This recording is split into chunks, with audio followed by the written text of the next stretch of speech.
A good Erev Shabbos. How's everybody doing? Great to be learning with you on a Friday afternoon, Erev Shabbos, and Purim begins tomorrow night. Wonderful. Let's light up the darkness. So I'll just mention we will do the class tomorrow night, Saturday night. Probably be a little late. I apologize in advance. Will be tough for the East Coast people. But I think our Megillah reading is going to be at 8:30. So probably I'll be able to get on by like 9:30 tomorrow night here in LA, 9:30 p.m. Pacific. Maybe just slightly later than that. And we will do the class on Purim, so we won't miss a day. So the class on Purim, we're going to do our Megillah reading. Nina and I will read the book of Esther in English on Sunday at noon. And then at 2 o'clock, I'll do AT Daily, and we can't do it later because then we're going to be at a Purim Suda, a Purim meal late in the afternoon. That will go for quite a while with our synagogue. So AT Daily will be later than usual Saturday night at about 9:30-ish. Maybe a little bit later than that, p.m. Pacific. And it'll be earlier than usual on Sunday, which will be 2 p.m. Pacific. On the Sunday one, we'll announce that on the Facebook page as well. Okay, who's in the house on a Friday?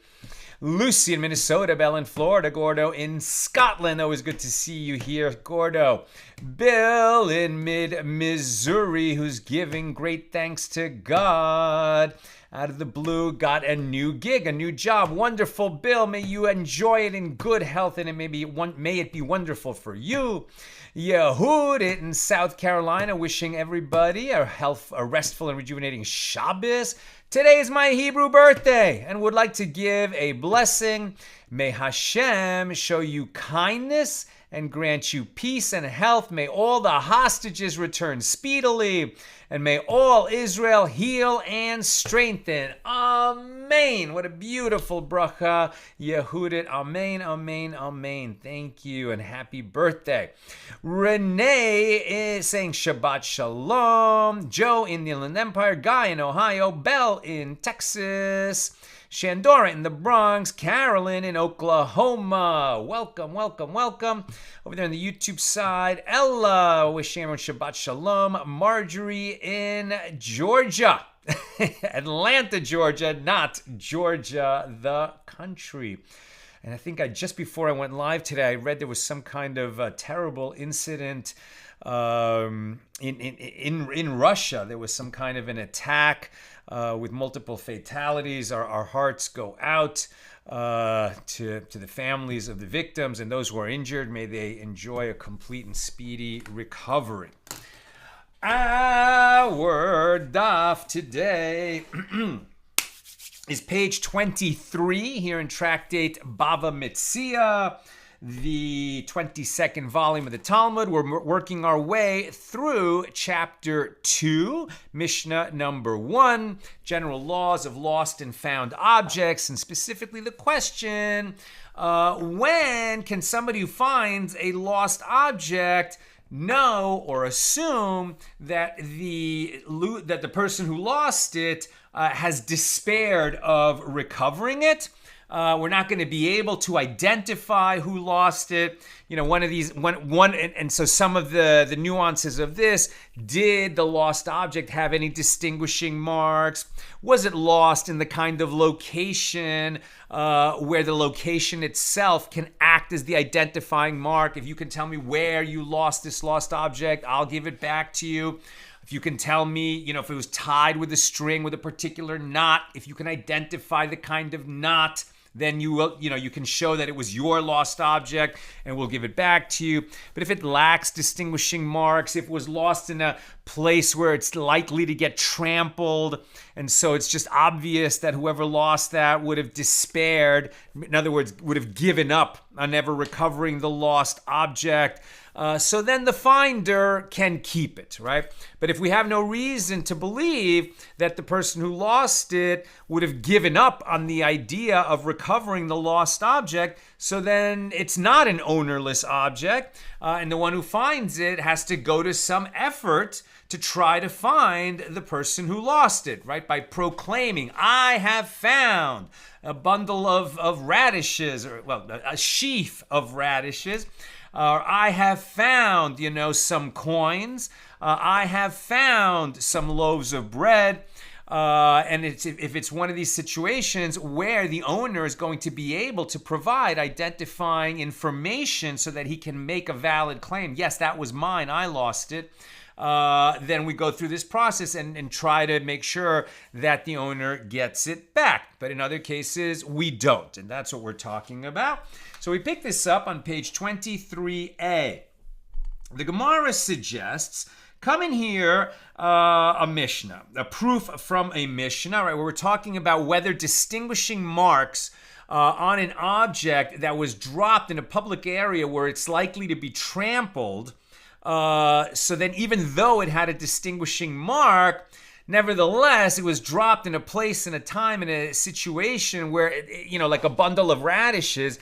Even if a person had a rubber band on them that was a particular rubber band, but if it's going to be dropped where people are going to walk over it, the radishes are going to be ruined, the rubber band's going to be lost, very unlikely that the person would think I can go back and get that bundle of radishes. So this is a situation where the finder could keep it. Now let's look.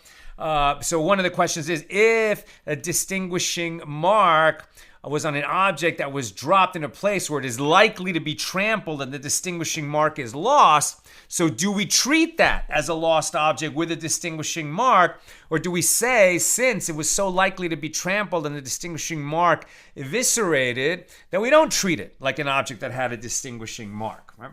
So come in here, a proof from the Mishnah.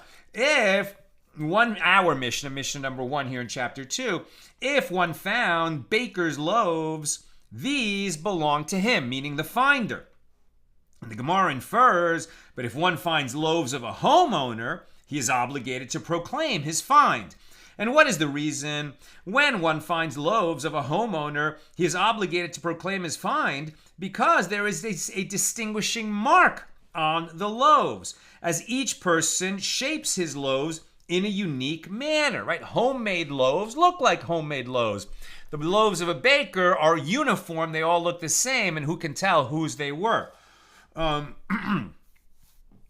As each person shapes his loaves in a unique manner, it is known that the loaves of a person belong to that particular person. And there is no difference if the loaves were found in a public area, and no difference if the loaves were found in a secluded area, that the finder takes the item and proclaims his find, right? Home-baked loaves, the owner can identify them. So whether you found in a public area where they might be trampled or in a secluded area where they wouldn't, still you have to proclaim, I found these loaves. But if they were uniform baker's loaves, then different. Apparently, the legal status of a distinguishing mark that is prone to be trampled is that of a distinguishing mark, since these homemade loaves, even if they were dropped in an area where they're likely to be trampled, nevertheless, we proclaim the find, right? So therefore, the fact that they were likely to be trampled doesn't mean that they pass out of the realm, the legal realm of objects with a distinguishing mark. And this is a conclusive refutation of the opinion of Bava, who held that even though it has a distinguishing mark, if it was dropped in an area, it was likely to be trampled. We don't treat it like an object with a distinguishing mark because it was so likely that the distinguishing mark would be eviscerated. Says the Gemara, Bava could have answered you, this is the reason that one must return the loaves of a homeowner found in a public area. It is due to the fact that one does not pass by food without picking it up. Very interesting, very interesting. Is this a custom? Is this a law? Hold on. The Gemara asks, but aren't there Gentiles who do not treat food with deference and who will trample the loaves? And the Gemara answers, Gentiles are concerned that the loaves were placed in a public area for reasons of sorcery. And the Gemara asks, but aren't there beasts and dogs that will trample the loaves? And the Gemara answers, the MIshna is referring to a place where beasts and dogs are not commonly found. So the underlying premise here is that if you see food lying on the ground, that hasn't become trash, right? It's not disgusting. It's food that can still be eaten. You don't leave it lying there. We actually have an obligation toward food. Here's the halacha from Shulchan Aruch. It is prohibited for one who sees a food item on the ground to leave it there. Rather, he lifts it and places it where it will not be trampled. And this is because one may not treat food in a contemptuous manner. Any food that is fit for human consumption must be treated with appropriate deference.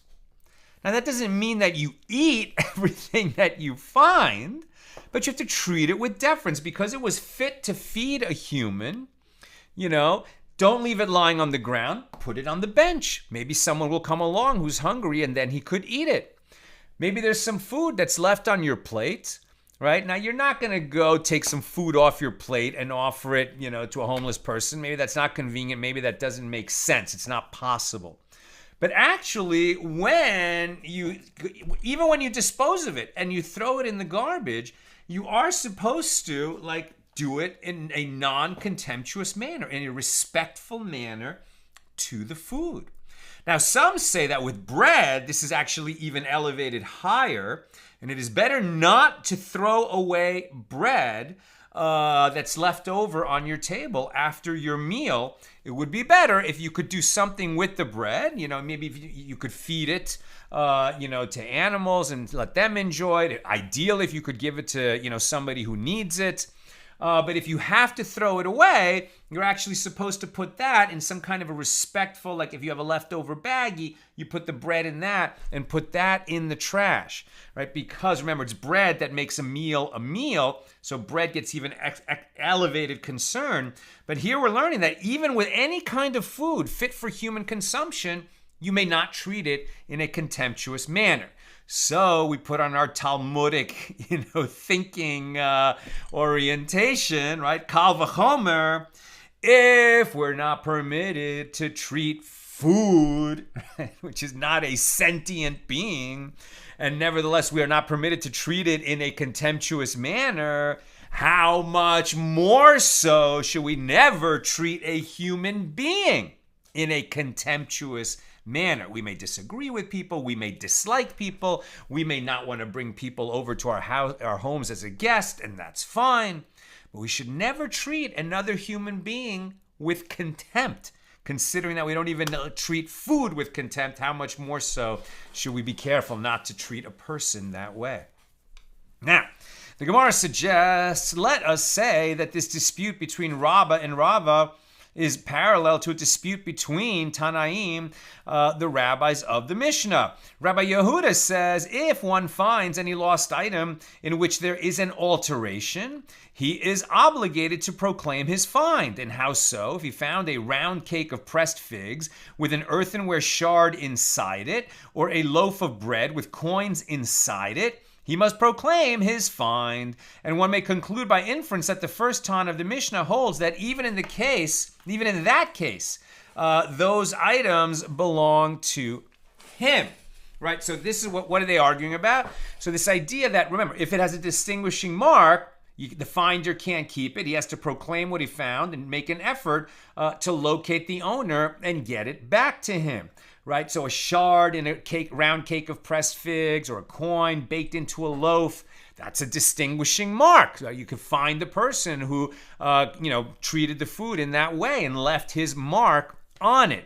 But if it was dropped in a place where it's likely to be trampled, where people don't follow this law of not being contemptuous with food and will just walk all over it and not care, then it would seem that the distinguishing mark doesn't matter because it's been dropped in a place likely to be trampled, and the distinguishing mark becomes not a distinguishing mark. That would be according to Rabbah. Now, in explaining this dispute, the sages assume that everyone agrees that the legal status of a distinguishing mark that could come to mark an item on its own without having been placed there intentionally is that of a distinguishing mark, And everyone agrees that one passes by food without picking it up. So accordingly, what is the basis of their dispute? Is it not with regard to the matter of a distinguishing mark that is prone to be trampled that they disagree? As one sage, the first Tana, holds that its legal status is not that of a distinguishing mark, and the other sage, Rabbi Yehuda, holds that its legal status is that of a distinguishing mark.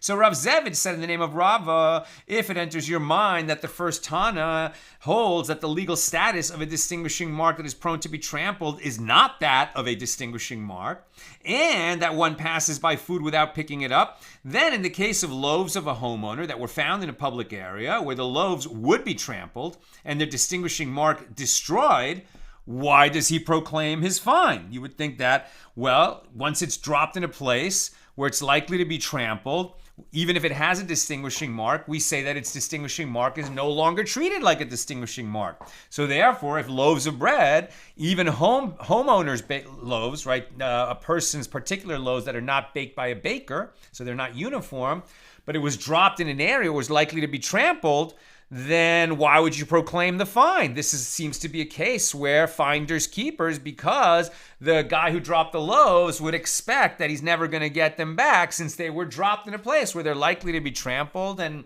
any distinguishing mark erased. So why would you need to proclaim that it's been found?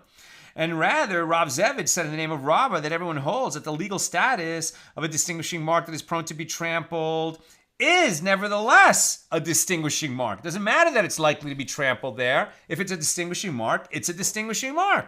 And that one passes by food without picking it up. And here it is with regard to the legal status of a distinguishing mark that could come to mark an item on its own that they disagree. The first Tana holds that the legal status of a distinguishing mark that could come to mark an item on its own is not that of a distinguishing mark. In other words, it might have ended up looking unique, but unless you marked it on purpose so that it would be a distinguishing mark, we don't call that a distinguishing mark, right? So loaves of bread, he didn't mean to, bake them in his own unique way. It's just that he baked the loaves. And we can say that everyone's loaves look a little bit different, but he wasn't trying to make his loaves look unique. It's just that, he's not as good at making uniform loaves as a baker. It was sort of incidental, accidental, that you might say his loaves are unique looking, but it wasn't made to be that way. And Rabbi Yehuda holds that the legal status of a distinguishing mark that could come to mark an item on its own is that of a distinguishing mark. No, if they are identifiable, then they are identifiable, even if they weren't marked to be that way. And Rabbah could have said to you that everyone agrees that the legal status of a distinguishing mark that is prone to be trampled is not that of a distinguishing mark, and that one does not pass by food without picking it up. Right? So people would take care and not trample food that's left on the ground. And here it is with regard to the legal status of a distinguishing mark that comes on its own that they disagree. The first Tana holds that the legal status of a distinguishing mark that, ends up on the item on its own is not a real distinguishing mark. And Rabbi Yehuda holds that this incidental distinguishing mark that makes the object different from other objects is a distinguishing mark, even though it wasn't placed there on purpose. There are those who say, in explaining this dispute between the Tanaim, the rabbis of the Mishnah, that the sages assume that everyone agrees that the legal status of a distinguishing mark that could come to mark an item on its own without having been placed there intentionally is a distinguishing mark. And everyone agrees that the legal status of a distinguishing mark that is prone to be trampled is not a distinguishing mark. So what then is the basis of their dispute? Is it not with regard to the matter of whether one passes by food without picking it up that they disagree? As one sage, the first Tana, holds that people pass by food without picking it up, and the other sage, Rabbi Yehuda, holds that they do not pass by. They would pick it up. So Rav Zevid said in the name of Rava, if it enters your mind that the first Tana holds that the legal status of a distinguishing mark that is prone to be trampled is not that of a distinguishing mark, and that one passes by food without picking it up, then in the case of the loaves of a homeowner that were found in a public area where the loaves would be trampled and their distinguishing mark destroyed, why does he proclaim his fine? Why would the person who lost loaves in that situation ever think that he was going to get them back? So rather, Rav Zevid said in the name of Rava that the law is like this. Everyone holds that the legal status of a distinguishing mark that is prone to be trampled is still a distinguishing mark, and that people do pass by food without picking it up. And here it is with regard to the legal status of a distinguishing mark that could come to mark an item on its own, that they disagree. The first Tana holds, right, that the incidental distinguishing mark is not a distinguishing mark, and Rabbi Yehuda holds that the incidental distinguishing mark is a distinguishing mark. And Rabbah could have said to you that everyone agrees that the legal status of a distinguishing mark that is prone to be trampled is not that of a distinguishing mark, and that one does not pass by food without picking it up. And here it is with regard to the legal status of a distinguishing mark that could come on its own, that they disagree. And the first Tana holds that the legal status of the incidental distinguishing mark is not a distinguishing mark. And Rabbi Yehuda holds that the legal status of a distinguishing mark that comes on its own is that of a distinguishing mark. Rav Zevid said in the name of Rabbah that this is the principle of a lost item. Once, we're off that dispute, okay? It's like, what exactly were they disagreeing about? Were they disagreeing about incidental distinguishing marks on an item that is likely to be trampled, where the distinguishing mark will be lost? Or were they disagreeing about whether people walk by food and without picking it up, or don't they, right? And depending on what exactly they were disagreeing about, right, there were different parameters of that dispute. Okay, new subject. Rav Zevid said, in the name of Rav, that this is the principle of a lost item.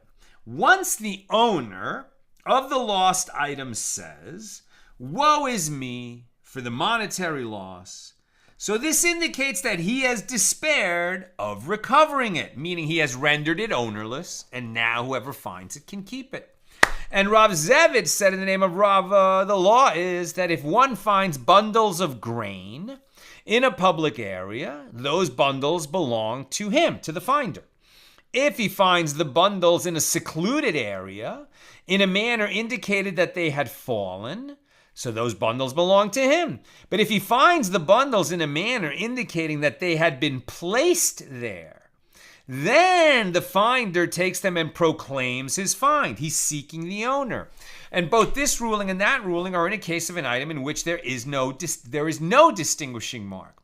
But in the case of an item on which there is a distinguishing mark, it is no different if the bundles were left in a public area or in a secluded area, whether the bundles had fallen in a manner, were left there in a manner that indicates they had fallen by accident or that they were placed there. In all these cases, since it has a distinguishing mark, the finder is obligated to proclaim his find, meaning he is seeking the actual owner who lost it. Now we're on page 23b.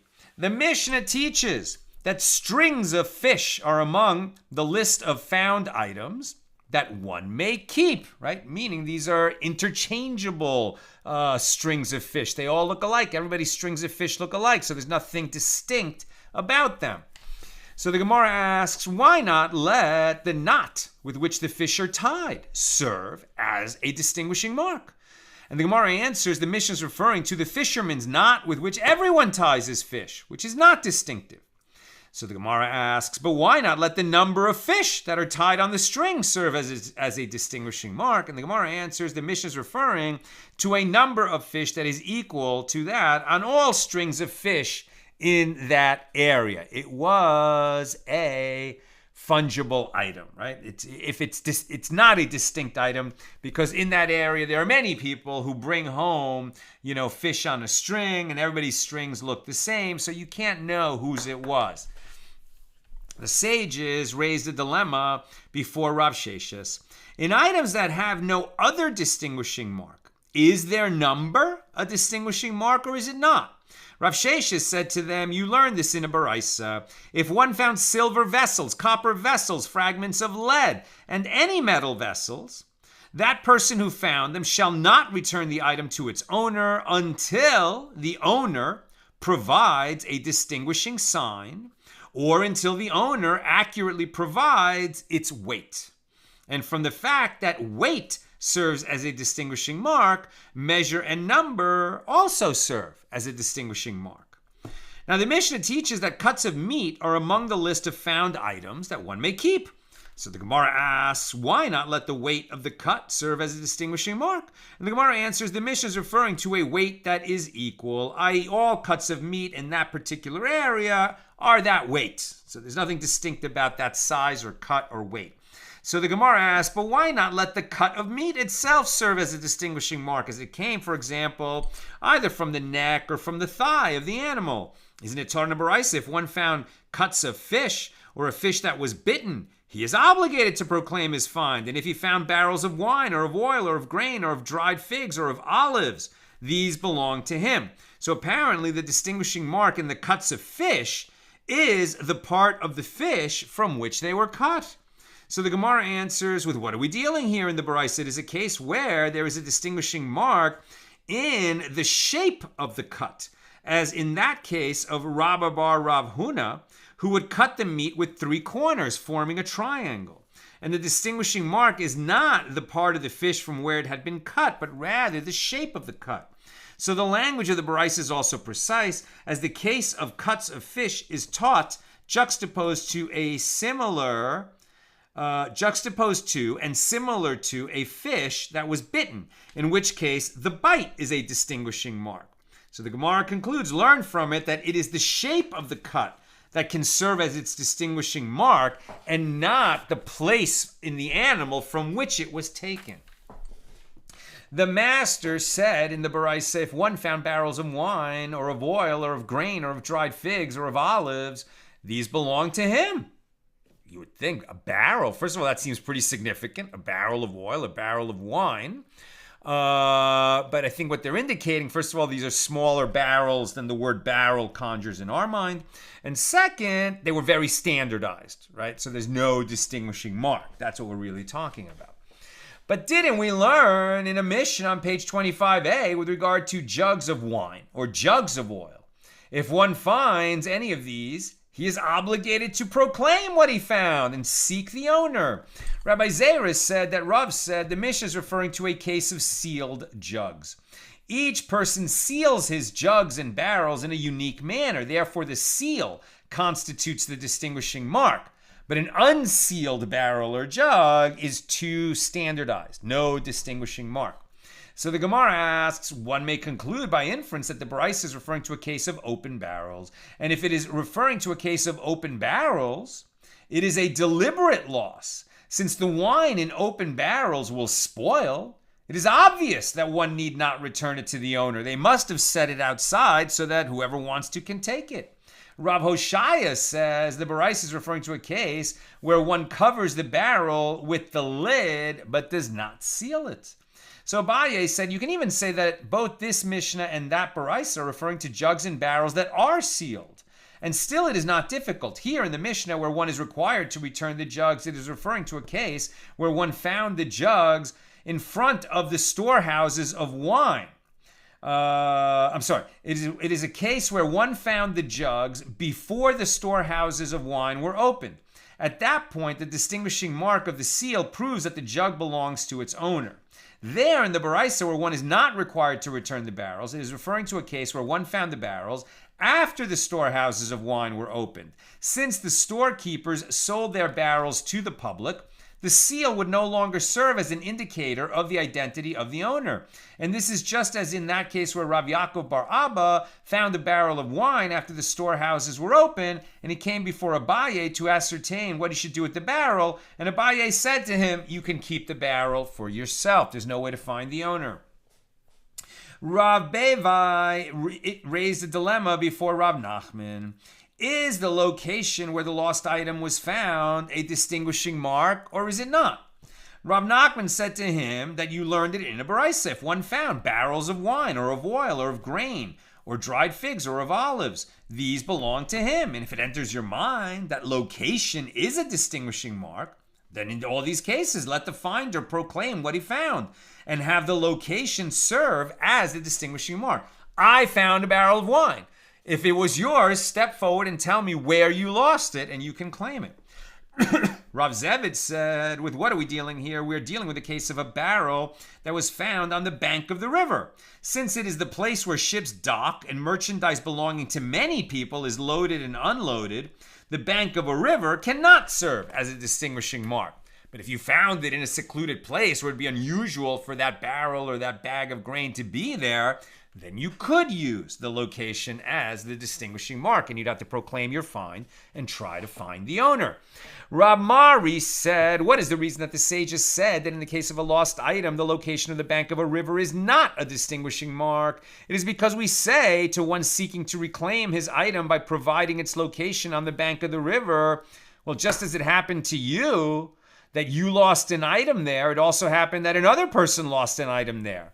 How can we say for sure it was yours? Many people lose items in those locations because they're highly trafficked. Some say a slightly different version of that which Rab Mari said.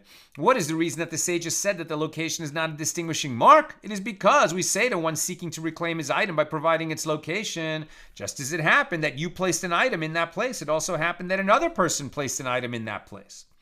The Gemara relates there was a certain man who found pitch near the wine press. And he came before Rav to ascertain what he should do with the pitch. So Rav said to him, go take the pitch for yourself. Now Rav saw that the man was hesitating, uncertain that he was entitled to the pitch.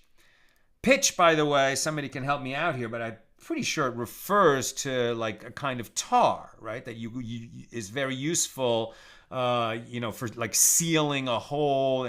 Pitch and tar are used on old wooden sailing vessels, to plug leaks. So I think that's what they mean by pitch, but, correct me if I'm wrong. Now, Rav, in an attempt to allay his qualms, said to him, go and divide the pitch that you found with Chia, my son. What Rav was saying, Rav would never allow his son to share in a stolen item. So if the guy's not sure, he's not sure whether, Rav is really telling him that he can keep it, when Rav says, listen, and you can split it with my son Chia, what Rav is saying is, I am 100% sure that you can keep that item. The circumstances of your finding it are such that it has no distinguishing mark. We're not going to be able to identify the owner. Whoever the owner was despaired of regaining it, so you can feel free to keep it. Just as I'm advising you, I would advise my son the same way. And the Gemara suggests, let us say that Rav holds that location is not a distinguishing mark. And Rabbi Abba said that is not Rav's reasoning. Rather, it is due to the despair of the owner that the sages touched upon this manner and permitted the finder to keep such a found item. As Rav saw that grass was growing through the pitch, and this indicated to him that it had been there for an extended period of time. So even if it was found in such a place where if the owner came back and said, well, I lost it here, that's its distinguishing mark, and we would give it back to him.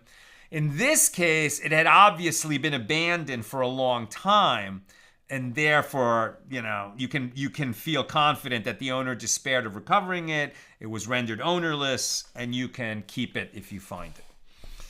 New subject. The MIshna teaches that Rabbi Shimon ben Elazar says if one finds any anpuria vessels, he is not obligated to proclaim his find, meaning he can keep them. And the Gemara asks, well, what are anpuria vessels? So Rav Yehuda says that Shmuel says they are new vessels, as the eye of its purchaser has not yet sufficiently seen them to be able to recognize them. And the Gemara asks, what are the circumstances? If there is a distinguishing mark on the vessels, when the eye of its purchaser has not yet sufficiently seen them, what of it? He can describe the mark even after a short glance and claim his item. And if there is no distinguishing mark on the vessels, then when the eye of the one who purchases them has sufficiently seen them, what of it? It's still not a vessel with a distinguishing mark. So the Gemara answers, actually, anpuria vessels are vessels in which there is no distinguishing mark. And that's what it means. And the practical difference is with regard to returning the vessel to a Torah scholar on the basis of visual recognition. Meaning that Torah scholars were trusted to be righteous individuals who, their honesty, their integrity was beyond question. So, whereas when you found an object and you wanted to return it to its owner, you would demand that the owner tell you a distinguishing mark that was on the object, and then you would look at the object and say, okay, yes, you were right, this is your object. But if a Torah scholar comes along, you can just show him the object, and he will say to you, yes, that's my object, or no, it's not. You can use visual recognition for a person who is, has trusted integrity, and we would allow them to use this process. But for the average person, we don't allow that. Where was I? Right. When the eye of a Torah scholar has sufficiently seen them, he is certain about them, and so he could identify it as his, and so we would return the lost item to him on the basis of his description of the vessel. When the eye of a Torah scholar has not sufficiently seen them, he is not certain about them, and we do not return a lost item to him. As Rav Yehuda says, that Shmuel says, with regard to these three matters alone, it is normal for sages to amend their statements and deviate from the truth. With regard to a tractate, meaning if he is asked whether he studied a particular tractate, he may humbly say that he did not, even if he did, because he's not prepared to teach about it. And with regard to a bed, if he is asked whether he slept in a particular bed, he may say that he did not, to avoid shame in case some unseemly residue is found on the bed. Again, because a Torah scholar has to represent not only for himself, but for the institution of Torah scholars. And if he's done something, that would embarrass the institution of Torah scholars, better he should distance himself from it. Now we're on page 24a, and I'm almost done, so questions or comments, please get them in. And the third thing that a Torah scholar can deviate from the truth on is he can lie with regard to a host.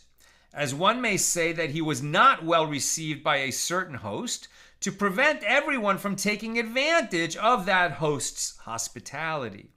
Now, what is the practical difference that emerges from this statement with regard to matters in which Torah scholars deviate from the truth? Mar Zutra says the practical difference is with regard to returning a lost item on the basis of visual recognition. If we know about him that he alters his statements only with regard to these three matters, we return the lost item to him.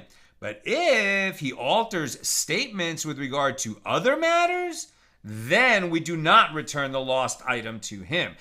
Torah scholars are generally entitled to this, heightened degree of integrity, that we assume they have heightened degree of integrity. But if we have had any reason to lose that assumption about a person, well, then they've lost that, their reputation has been harmed. Now, the Gemara relates a silver goblet was stolen from the host of Mar Zutra Chasida. So Mar Zutra saw a certain student of Torah who washed his hands and dried them on the cloak of another. And Mar Zutra said, this is the one who does not care about the property of other people. And he bound that student, and the student then confessed that he stole the goblet. It is taught in a Baraisa, although Rabbi Shimon ben Elazar holds that one does not need to proclaim his finding of Anpuria vessels, he concedes that the finder is obligated to proclaim his find of new vessels that the eye of its purchaser has sufficiently seen. And these are new vessels that the eye of its purchaser has not sufficiently seen, and concerning which the finder is not obligated to proclaim his find. For example, branches upon which needles or utensils for spinning are hanging, or strings of axes. When is it permitted for the one who finds all those items that the Tana mentioned in the Baraisa to keep them? It is when he found them one at a time. But if he found them two at a time, then the finder is obligated to proclaim his find, because somebody who lost, a string of axes and a string of these, knitting needles, whatever, that would be an unusual thing to lose all at once, so we might be able to find the owner. What we don't want to create is a situation where there's not sufficient distinguishing mark. We proclaim the find, And we basically put a stumbling block before the blind by enticing people to come along and say, this is something that anyone can claim and say is his own because there's no distinguishing marks on it. And so people will be tempted to lie in order to grab the item. Better that the one who found it should just keep it. And finally, the Gemara clarifies what is the meaning of the term badeh when we said branches upon which needles or utensils for spinning are hanging. What is this meaning of the term badeh? It means branches. And why did the Tana call them branches? It is because the item upon which one hangs another item, davar detalud beimideh, he calls it a branch, like that which we learned there in Tractate Sukkah 44b, one leaf on one branch. We're going to leave off there, take a couple of questions. Reminder, tomorrow night's class will be a little late because we're going to have the nighttime Megillah reading after Shabbos ends, and then we're going to do the class after that. So I'm guessing it's going to be at 9:30, 9:45 p.m. Pacific time. And that the Sunday class is going to be at 2 p.m. At noon Pacific time. At noon, we'll do our annual reading of the Book of Esther for Purim in English. And then at 2 p.m., we'll have AT Daily. That's the special Sunday schedule this week. Some questions. Karen, does composting count as respectful disposal of food? Yes. Yes, you're definitely treating it with respect, and you're ensuring that it kind of goes back into the food cycle. I would say, I could be wrong, but in my opinion, that's a very respectful and non-contemptuous way to dispose of food. Sharon, what if someone bought the baker's loaves for their personal use? Right, but I think the issue there is simply that the baker's loaves look like everybody's baker's loaves, and so it would be hard, and because if the person bought it for his personal use and was carrying it in a shopping bag, that's his own personal bag, absolutely, that's a distinguishing mark. But even though they were owned by a private individual, the fact that they were uniform loaves is what makes them lack the distinguishing mark. Joe, waste not the food. Is it not then acceptable to put it out as animal food? I think it is acceptable. It is acceptable because you're making sure that it doesn't go to waste. You are treating it non-contemptuously. What they really were saying, though, what I find so interesting, right, is that if you see, for example, a candy bar, a wrapped candy bar, that somebody just dropped on the sidewalk. Now, you don't want it. It's not that you want to take it for yourself. But instead of walking by and leaving it on the sidewalk, I guess it would be better to pick it up. And if there was, a bench or, some kind of a little wall or something, just get it off the ground and put it where, maybe a homeless person can find it and eat it. But at the very least, where it won't be trampled. And so you save it from being treated contemptuously.